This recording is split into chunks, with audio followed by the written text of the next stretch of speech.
बच्चों, अस्सलाम वालेकुम। क्या हाल चाल, कैसे हैं? ठीक ठाक। So welcome all of you to come on the KCC series of class 9th physics. तो जैसा कि बच्चों हमने फिजिकल क्वांटिटीज एंड मेजरमेंट जो है वो हमारा chapter number 1 physics STV book का चल रहा था, और उसमें से हमने कुछ जो है वो तीन लेक्चर्स जो हमने अपलोड किए हैं, उसमें हमने कुछ टॉपिक्स को स्टडी किया है। और आज का जो हमारा टॉपिक है वो है द स्टैंडर्ड ऑफ मास। पर उसको जो है वो स्टडी करने से पहले हम कुछ चीजें देख लेते हैं जो आपको हम बता रहे हैं। हमने जो ये चैनल बनाया है, इस चैनल की हमारे पास आज मैंने लिंक लिखी है। ये मेरे चैनल की लिंक है और मैं आपको स्टडी करवा रहा हूँ क्लास 9 फिजिक्स। ठीक है, तो हम स्टार्ट करते हैं। आज का जो टॉपिक है हमारा the standard of mass. Let's start our today's topic. चलो बेटा स्टार्ट करते हैं आज का टॉपिक द स्टैंडर्ड ऑफ मास। एक अच्छी शुरुआत करते हैं आज के इस वीडियो लेक्चर में। ठीक है बेटा, द स्टैंडर्ड ऑफ मास। तो इसमें क्या है, हमें मास को देखना है। स्टैंडर्ड ऑफ मास के मास को कैसे स्टैंडर्ड किया गया, कहां पे इसको रखा गया और क्या इसका ऐसा यूनिट है, और उसके अलावा हमने देखना है इसकी मास की कन्वर्जन को। तो सबसे पहले हम लिख लेते हैं ऐसा यूनिट मास का, और कन्वर्जन बता देते हैं आपको, फिर थोड़ा सा कॉन्सेप्ट बता देंगे। ठीक है, तो आपको बताते चले कि ऐसा यूनिट ऑफ मास है वो है किलोग्राम। वैसे तो इसके बहुत सारे यूनिट हैं, ग्राम भी है, मिलीग्राम भी है, कुछ एफपीएस में आते हैं, कुछ सीजीएस में आते हैं, मतलब सिस्टम्स में आ जाते हैं। ठीक है, तो ऐसा यूनिट जो है वो मास का किलोग्राम है। तो अब जो है वो आप लिखवाते हैं आपको कन्वर्जन ऑफ मास। ठीक है, लिख लेते हैं ऐसा यूनिट ऑफ मास का। मास का जो ऐसा यूनिट है, ऐसा यूनिट ऑफ जो मास है वो है किलोग्राम।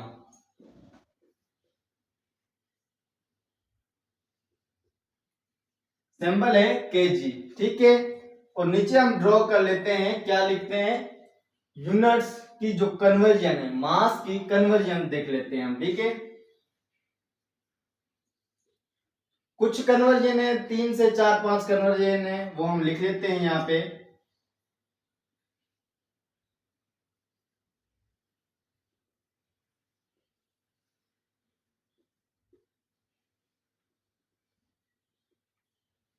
मास के यूनिट की कन्वर्जन है। ठीक है, तो जैसे कि हमारे पास 1 किलोग्राम होता है, तो 1 किलोग्राम में कितने ग्राम होते हैं, तो 1 किलोग्राम में हमारे पास 1000 ग्राम होते हैं। ठीक है, एक तो हो गई ये कन्वर्जन। दूसरी के 1 ग्राम के अंदर, क्या 1 ग्राम के अंदर हमारे पास कितने मिलीग्राम होते हैं, तो उसमें भी हमारे पास 1000 मिलीग्राम होते हैं। अच्छा अच्छा, 1 ग्राम में हमारे पास कितने माइक्रोग्राम होते हैं, तो 10 पावर 6 माइक्रोग्राम जो है वो हमारे पास होते हैं। अच्छा, नैनोग्राम कितने होते हैं, तो नैनोग्राम हमारे पास होते हैं 10 पावर 9 नैनोग्राम भी होते हैं। ठीक है, अच्छा 1 ग्राम में आईबी मास कितना होता है, आईबी मास होता है 0.002। ठीक है, तो ये थी कुछ कन्वर्जन ऑफ मास के यूनिट की, ये हमने लिखी।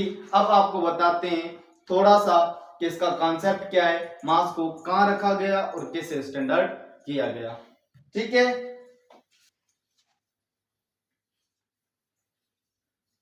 चलो भाई देख लेते हैं कि मास किस तरह स्टैंडर्ड किया गया। तो मास का ऐसा यूनिट क्या था, किलोग्राम, और ये इक्वल होता है, जो किलोग्राम होता है ऐसा यूनिट मास का, ये इक्वल होता है मास ऑफ इंटरनेशनल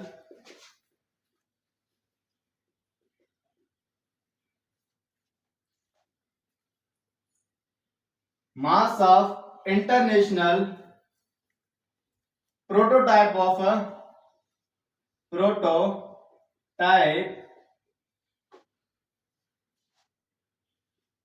किलोग्राम, ठीक है, किलोग्राम। अब ये इक्वल होता है इसके, किलोग्राम क्या था, ऐसा यूनिट किसका, मास का था। ये हमारे पास इक्वल होता है the mass of international prototype of a kilogram के। अब प्रोटोटाइप क्या है, किसका बना हुआ है, तो आपको बताते चले, प्रोटोटाइप हमारे पास बना हुआ है प्लांटिनियम और इरिडियम का। किसका बना हुआ है, प्लांटिनियम और इरिडियम का। Prototype prototype is made up of, किसका बना हुआ है बेटा, ये हमारे पास बना हुआ है प्लांटिनियम प्लस इरिडियम का, ठीक है। अच्छा, इसी का ही क्यों बना हुआ है, किसी और चीज का नहीं, क्यों, इसीलिए क्योंकि प्लांटिनियम इरिडियम के बनने पर जो हमारे पास मेटल बनता है, एक ऐसा मेटल बनता है जिस पर जंग नहीं लगता। क्या नहीं लगता, जंग नहीं लगता, ठीक है। तो हमारे पास प्रोटोटाइप बना हुआ था इस चीज का। अब हम देखते हैं, अच्छा अब हम देखते हैं आगे कि क्या होता है। तो भाई जब हमारे पास प्रोटोटाइप बन गया तो इसको कहां रख गया, यानी हमारे पास जब मेटल बन गया, मास बन गया 1 ग्राम का, आपको पिक्चर दिखाई दे रही होगी भाई, ये किलोग्राम की पिक्चर है, 1 ग्राम होता है, ठीक है ना। अब इसको कहां रखा गया था, तो इसको रखा गया था एक international barrier of the mass and measure के अंदर रखा गया है, ठीक है। कहां रखा गया था, इंटरनेशनल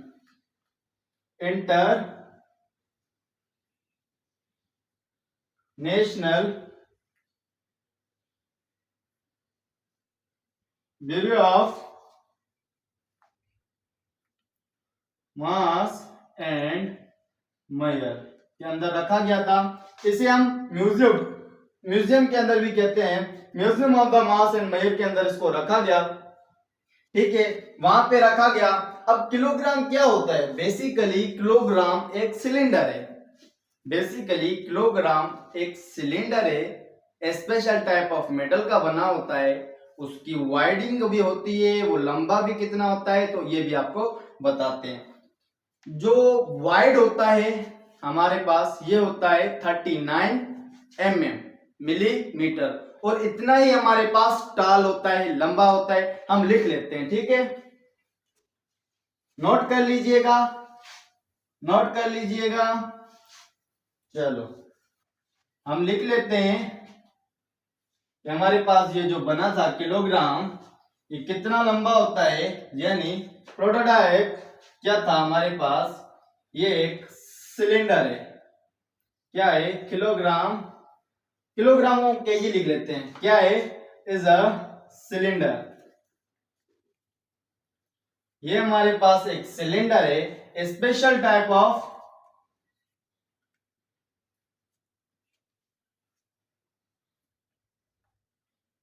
मेटल का बना हुआ है, स्पेशल टाइप, कैसा स्पेशल टाइप भाई, प्लांटिनियम और इरिडियम का बना हुआ है, ठीक है ना, जिस पर जंग नहीं लगता। स्पेशल टाइप ऑफ मेटल का बना हुआ एक सिलेंडर है किलोग्राम, जो कि 39 मीटर, जो कि हमारे पास 39 मिलीमीटर वाइड है, बाय, और टाल कितना है, टाल भी हमारे पास 39 मिलीमीटर है, और क्या करता है, सर्व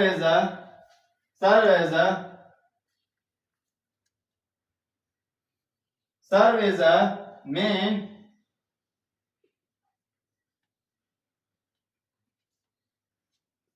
सिस्टम कहने बेटा,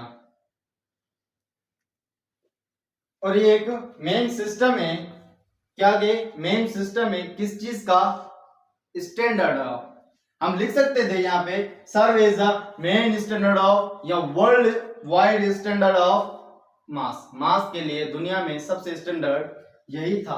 क्या था? प्लैटिनम इरिडियम का एक बना हुआ स्पेशल टाइप का मेटल जिसे हम किलोग्राम कह रहे थे। तो यही कुछ कहानी थी द स्टैंडर्ड ऑफ मास की। अब जो है हमें वो डिस्कस करना है मेजरिंग इंस्ट्रूमेंट ऑफ मास, ठीक है, जिसमें हमारे पास बीम बैलेंस है और उसके अलावा हमारे पास द फिजिकल बैलेंस है और उसके बाद हमारे पास द इलेक्ट्रॉनिक डिवाइस है मास मेजरिंग इंस्ट्रूमेंट के लिए। ठीक है, तो सबसे पहले हम डिस्कस करेंगे बीम बैलेंस। एक हमारे पास इंस्ट्रूमेंट है। क्या है? इंस्ट्रूमेंट है।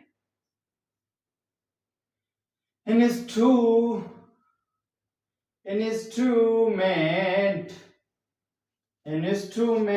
measure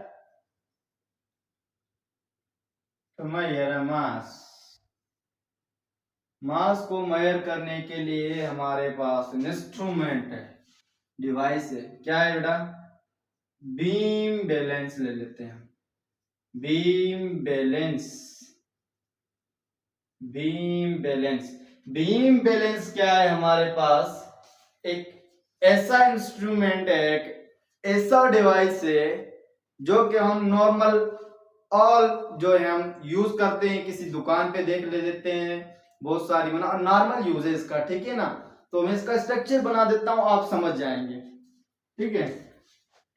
तो भाई सबसे पहले हमने रख ली, यहाँ पे देख लें ये दो प्लेटें ऐसे, ठीक है, दो प्लेट रख ली। चलो इसको बांध देते हैं डोरी से। ये ले, बांध लिया।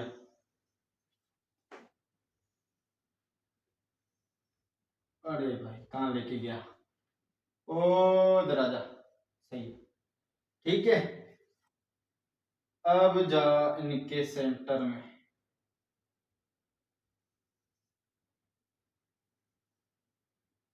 ठीक है, इन सेंटर से मिला दे इसको ऐसे, इसको ऐसे ऐसे उड़ा दे।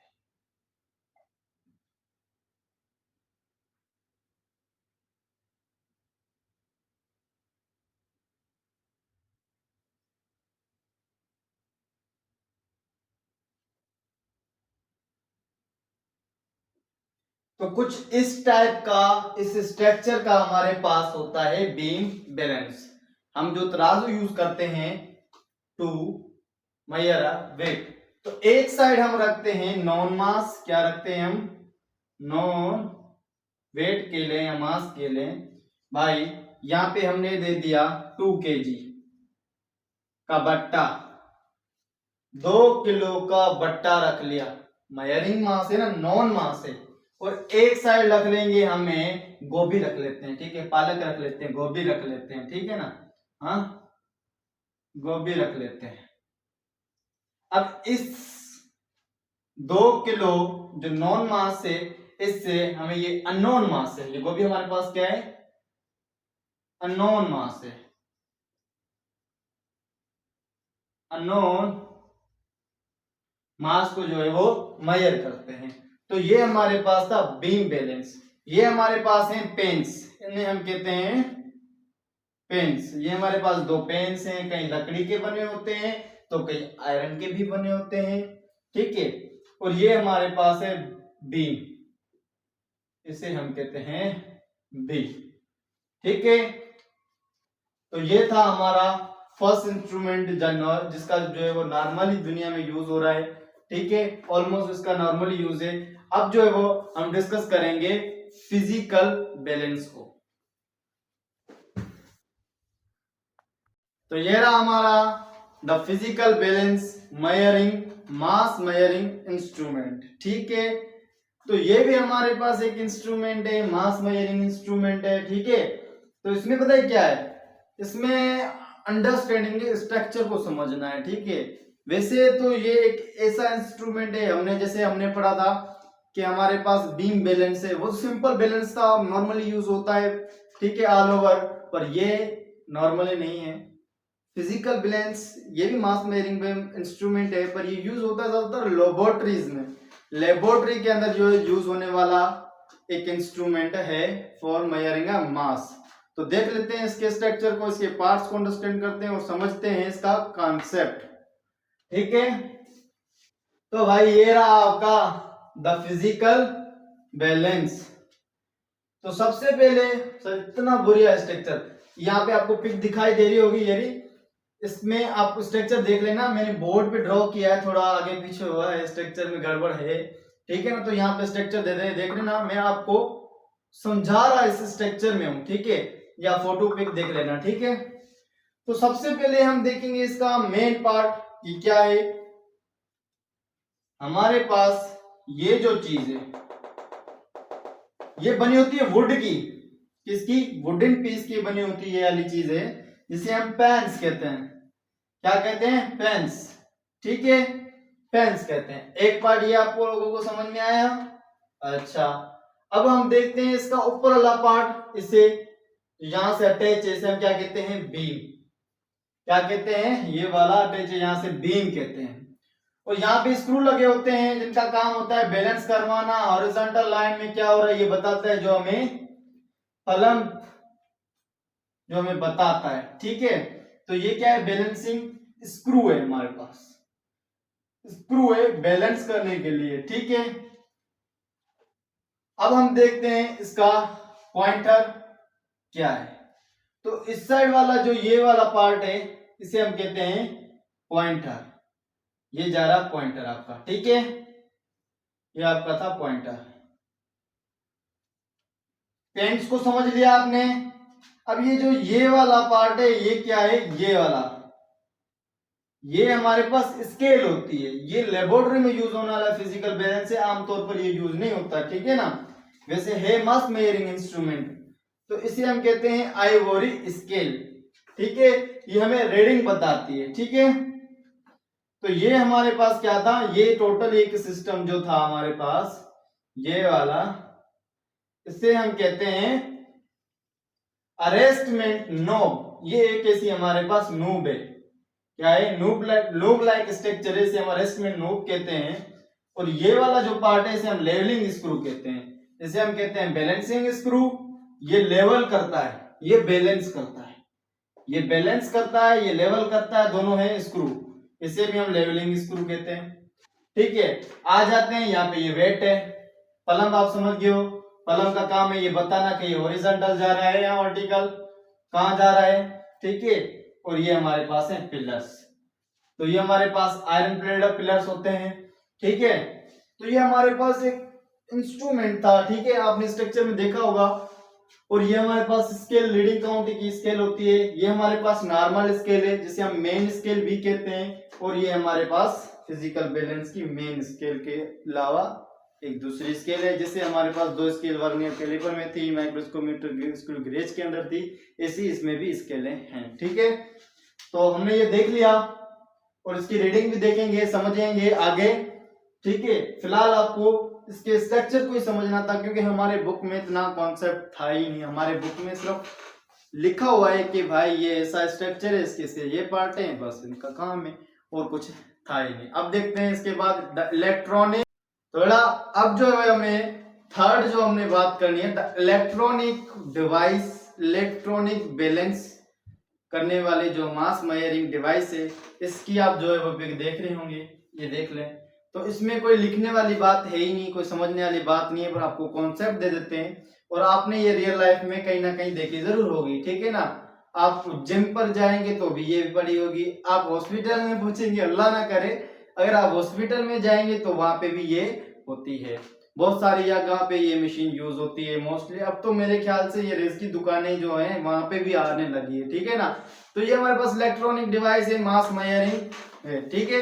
ये मुख्तलिफ यूनिट्स में, मास के मुख्तलिफ यूनिट्स, माइक्रोग्राम, मिलीग्राम, ठीक है ना, किलोग्राम, इसके अंदर इन डिफरेंट जो है वो यूनिट्स के अंदर जो है वो अपनी मेजरिंग देती है, ठीक है। इसमें क्या होता है भाई, डिवाइस ऐसी ओके पड़ी होती है, ठीक है, इसे हम कहते हैं द इलेक्ट्रॉनिक बैलेंस डिवाइस। क्या कहते हैं हम, यहां पे लिख लेते हैं the electronic balancing device. Instrument या डिवाइस के बात से है, ठीक है। तो ये होती है, इसमें क्या होता है, शुरू में इसकी रीडिंग या स्केल जो है वो 0 होती है, ठीक है भाई, इस तरह से ही होती है। ठीक है, ये रीडिंग या स्केल इसकी है, ये 0 पे है। जब इसके ऊपर कोई वेट आ जाता है, क्या आ जाता है, वेट आ जाता है, तो ये रीडिंग अपनी जो स्केल के अंदर दिखाती है मुख्तलिफ यूनिट्स के अंदर। ठीक है, तो ये एक ऐसी इलेक्ट्रॉनिक डिवाइस मशीन थी। ठीक है, मशीन है, इट इज अ मशीन। ठीक है ना, जो हमारा काम बिल्कुल आसान कर देती है। वरना तो तराजू को जो नॉर्मल था उसको ऐसे पकड़ के बैठना पड़ता था, इसको तो पकड़ना ही नहीं है, इसके ऊपर चढ़ जाओ, आप चढ़ जाओ, आपका भी वेट बता देगी। ठीक है ना, तो आज का लेक्चर हम यहाँ पे ही वाइंड अप कर देते हैं, और फिर नेक्स्ट टाइम और नेक्स्ट जो है हम मिलेंगे एक नई वीडियो लेक्चर में। ठीक है बेटा, okay, love you all, love you all my dear all students, okay.